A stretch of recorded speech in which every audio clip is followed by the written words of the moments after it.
뉴스 정면 승부 2부 시작합니다.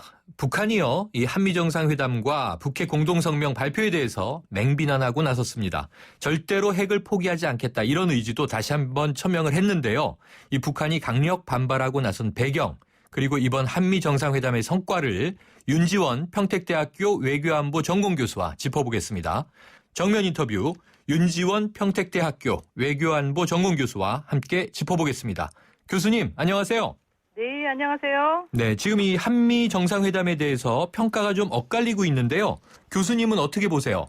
네, 지난 10월 16일 박근혜 대통령과 오바마 대통령의 네 번째 정상회담이 있었잖아요.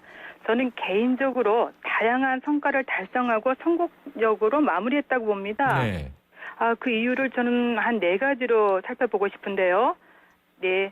네. 우선 가장 중요한 것이 확고한 대북 정책입니다. 네. 한미 양국이 사상 처음으로 북한 문제에 대해 별도의 공동성명을 채택하고 북한 문제의 중요성 그리고 시급성을 갖게 된 것이죠. 네. 네, 한미 양국 정상이 대북 정책 기조가 흔들리지 않고 있다라는 점을 다시 한번 천명한 셈이고요. 네. 두 번째는 아무래도 한중과 미중 관계에 대한 새로운 전략적 협력 관계의 모색이었다고 봅니다. 네. 예, 특히 지난 9월 초였잖아요. 중국 전승절 군사 퍼레이드 참석 이후에 네. 미국 외교가에 퍼진 중국 경사론 이거를 그랬죠. 불식시켰다는 점이죠. 예. 예. 이 점에 대해서는 여러 가지 논의도 있습니다. 또 다른 의견도 있지만 미국 국방부 펜타곤의 그 16분 동안 진행됐던 공식 의장 행사에 우리 역대 대통령으로는 처음으로 박근혜 대통령이 참여하지 않았습니까? 네. 네, 이를 통해서 한미동맹의 경감을 대내외에 재확인하는 자리가 되었고요. 중국과의 전략적 협력 필요성에 대한 미국의 확고한 공감대도 형성했다고 봅니다. 네. 그리고 세 번째는 아무래도 이번에 한미동맹의 어떤 유대 강화라고 볼 수 있겠습니다. 네. 예, 제가 다 말씀드리기는 어렵고요. 이런 유대 과정을 통해서 양국이 또 경제 동맹을 한 차원 높였다는 점인데 네. 네, 여러 가지 첨단 산업 분야 중에서 24개의 분야에 대해서 양해각서를 체결했잖아요. 네. 그리고 두 개만 강조해드리자면은 사이버 안보 관련해서 양국 간 협력을 하자.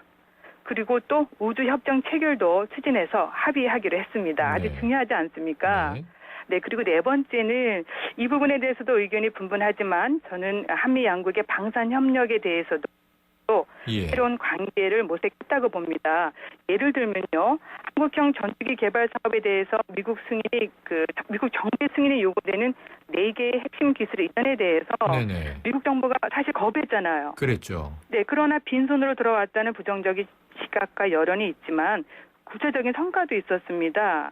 어떤 얘기냐면요, 네. 향후 한미 간 방산 협의체를 구성해서 방산 분야에 대한 양국 간 지속적으로 방산 협력 강화를 하고 기술 이전에 대해서 논의를 하기로 했다는 겁니다. 네. 이런 점에 대해서는 앞으로 양국 정부가요, 방산 협력을 좀 더 시스템으로 작동하겠다는 것입니다. 예. 이런 점은 큰 성과가 아니었나 저는 이런 점을 강조해드리고 싶고요. 네. 그래서 정부는 국민의 여론을 불씨시키고 투명한 방산 정책을 위해서는 이런 점에 대해서도 또 강조를 할 필요가 있다고 봅니다.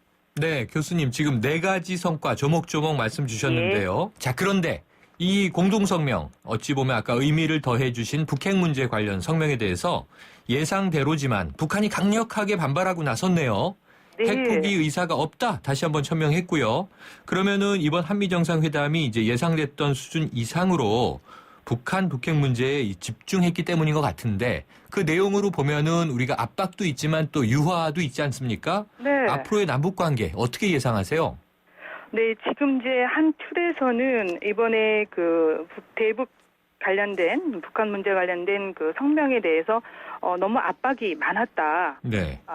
어떻게 보면 유화 정책이 좀 부족했다라고도 평가를 내린 그런 점도 많습니다. 많은 네. 학자들이요. 그러나 지금 강조해 주신 대로 다시 한번 국제사회에 북한의 어떤 핵 문제 그리고 탄도미사일 시험 발사에 대한 중요성, 시급성을 다시 한번 강조했다는 것 했던 일은 아니겠습니까? 네. 네, 그런데 이제 간접적으로 우리가 뭘 살펴볼 수 있겠냐면 북한이 핵과 미사일을 포기하지 않겠다라고 지금 강력한 반발을 하고 있지만 네. 그 속내에 보면은 한미 양국 간에 핵과 미사일 어떤 실험 발사라든가 포기를 한다면 한국과 미국이 가장 앞장서서 북한에게 많은 걸 제공해 주겠다고 지금 얘기하지 않았습니까? 네네. 예, 그리고 더불어서 지금 최근에 북한하고 중국과의 관계가 지금 새롭게 모색되고 있지 않습니까? 네. 네, 그런 점을 감안해 본다면은 그런 반발은 일시적이지 않겠느냐. 예, 좀 더 추이를 지켜봐야 되지 않겠느냐라고 보는 겁니다. 네. 교수님 예. 말씀처럼 가면 참 좋겠네요. 네네. 자, 중국 경사론 이제 불식시켰고요. 그렇다면 이 환태평양 경제동반자 협정 TPP 가입 전망 남았는데요. 어떻게 보십니까? 네, 이 점에 대해서는 저는 그 네. 전망은 상당히 긍정적이고 네. 가능성이 높아졌다고 보겠습니다. 네. 향후 우리 그 TPP 가입을 통해서 부진한 우리 수출을 재도약할 수 있는 계기가 되지 않겠습니까? 네. 그리고 다자 안보 협력 또는 다자 경제 동맹 협력이 정말 시급한 상황입니다. 네. 그런 점에서 안보 동맹을 넘어서 이제 경제 동맹 강화를 위해서 예. TPP 가입은 중요하다. 그리고 저는 한편에서는요. 네. 한일 관계 개선을 이번 한미 정상회담에서도 논의하지 않았습니까? 네. 예, 박근혜 대통령 역사 문제와 어떤 그 일본과의 관계에 있어서 좀 양국 협력을 좀 분리하겠다고 했는데 네. 일본이 이 TPP에 굉장히 적극적이지 않습니까? 네. 네, 향후 한미일 대북 공조라든가 또 한일 관계 개선을 알겠습니다. 위해서 예, 한국의 TPP 참여 네. 필요하다고 볼 수 예. 있겠습니다. 교수님 오늘 말씀 감사합니다. 네, 고맙습니다. 지금까지 윤지원 평택대학교 외교안보 전공교수였습니다.